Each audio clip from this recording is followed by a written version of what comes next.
Physiology of the blood. At the end of this lecture, the student should able to learn, define the blood, explain its properties, function, and the composition of the blood, then what is plasma and the serum, and they explain the properties and function and the compositions. Now, what is blood? It is a specialized connective tissue which contain form elements suspended in the fluid which is called the plasma. The form elements are the blood cells, RBCs, WBCs, and the platelets. The physical characteristic is that the blood has viscosity, means the sticky opaque fluid due to the presence of the RBCs. Color of the blood is dark red in color because of the pigmentation present in hemoglobins. The pH is about 7.35 to 7.45. The temperature, the blood temperature is slightly higher than the body temperature because blood is moving in a closed vessel. So because of the friction, the temperature of the blood is more than that of the body temperature. The volume of the blood is 5 to 6 liter in the male and 4 to 5 liter in the female, depending upon the texture, size, height of the person, and it's about 8% total body weight.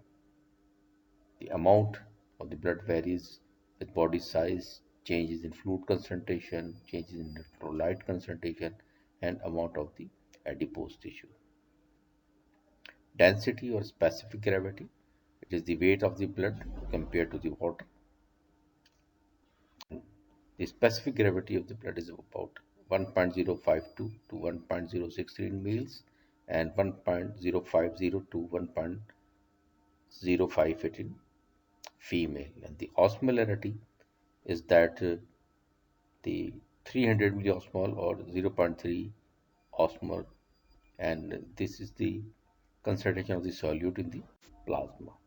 Now, what about the function?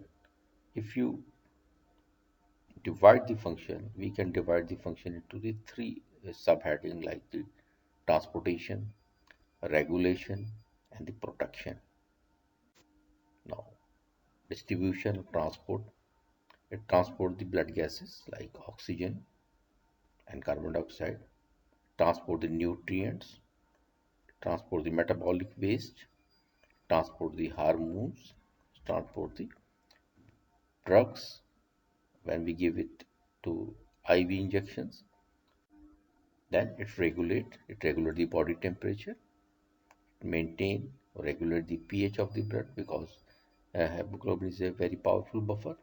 It maintain the fluid volume, circulatory volume, and protection. The blood is maintaining the hemostasis. Then it prevent from the infection because it contains the antibodies, it contains the white blood cells. Now, what about the composition of the blood?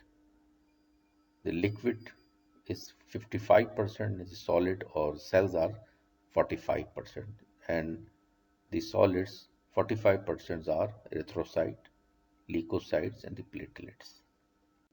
Total body weight.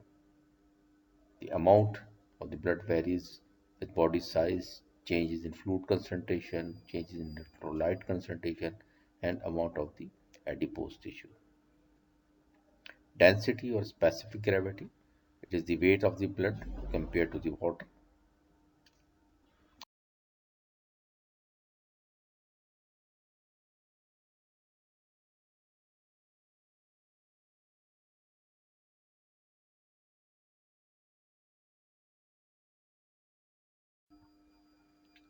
This is the picture.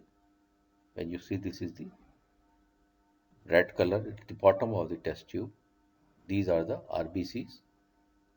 There is a buffy coat, white buffy coat in between. These are the leukocyte and the plasma, and above that you see there is a clear fluid which is the plasma. So the lower portion is the erythrocyte, and the percentage of the erythrocyte in this blood is 45% of this. And you see there is an picture. Then normal value is about 47% in male and female. It's 42%. And it increase in the polycythemia and decrease in the anemia definitely. Then what is plasma? It is the fluid part of the blood, and it contains the more than 90 to 92% of water. Also contain the proteins like albumin, globulins, clotting proteins. Also contain the organic nutrients, glucose, carbohydrate, amino acids, electrolytes, sodium, potassium, calcium, chloride, and the bicarbonates.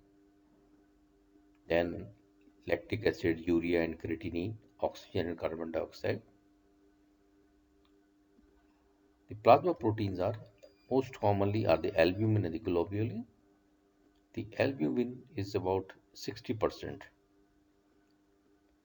and carries to shuttle the molecules through the circulation. It provides the attachment. Most of the molecules combine with the albumin form the compound and circulate in the blood.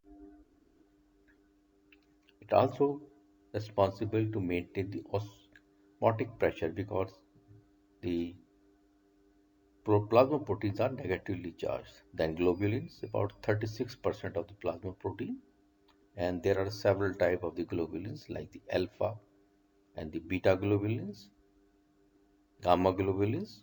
These are the immunoglobulins like IgG and IgA. Then there are clotting protein like fibrinogen, fibrin, prothrombin. These are the clotting. Then serum. Serum is the plasma with clotting factor removed. These are the clear fluid. When you keep the whole blood in some container, after some time blood is clotted and there is a clear fluid is oozing out from that clotting fluid and it is called the serum. This is the uh, difference between the serum and the plasma. Now, what about the form element? They are the 45% of the blood. These are the erythrocyte, leukocyte, platelets, and these cells. Now, most form elements survive in the blood for only few days. There is a lifespan of different cells uh, have a different lifespan. For example, RBC have 120 days of the lifespan, and different type of the white blood cells have different lifespan. Now, this is the composition of the uh, whole blood. You see, these are the types of the uh, blood cells.